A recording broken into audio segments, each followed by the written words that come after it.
جو ریومر ہمارے بارے میں پھیلایا گیا، میں یہاں سے اس کو کلیئر کرنا چاہتا ہوں کہ نعوذ باللہ من ذالک ہم یہ دعویٰ کرتے ہیں کہ نبوت جو ہے وہ علی پر اترنی تھی، غلطی سے جو ہے وہ محمد مصطفیٰ پر اتر گئی. ہم نے ایسا کوئی دعویٰ نہیں کیا.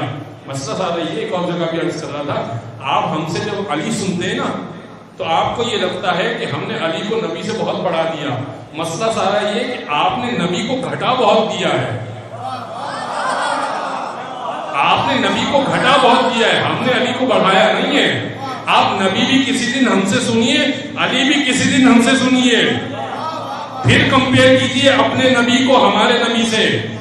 آپ کا نبی تو وہ ہے کہ جو بھول بھی جاتا ہے، اسے نسیان بھی ہوتا ہے، اسے نعوذ باللہ ہذیان بھی ہوتا ہے، وہ پڑھا لکھا بھی نہیں ہے، اسے تو جو معراج پر گیا تو وہ جسمانی معراج بھی نہیں تھی. تو آپ کے نبی میں تو بہت ساری مشکلات ہیں بھائی. ہمارے نبی کی تو کا معاملہ یہ ہے کہ وہ نورانی شخصیت ہے. ہمارے نبی کا تو معاملہ یہ ہے کہ جیسے جاگتے میں دیکھتے ہیں ویسے ہی سوتے میں دیکھتے ہیں. ہمارے نبی کا تو معاملہ یہ ہے کہ بخاری کی روایت ہے، جناب عائشہ کہتی ہے کہ رات کی تاریکی میں اگر سوئی ڈھونڈنی ہوتی تھی تو میں نبی کے نور سے ڈھونڈا کرتی تھی. یہ ہے ہمارا نبی.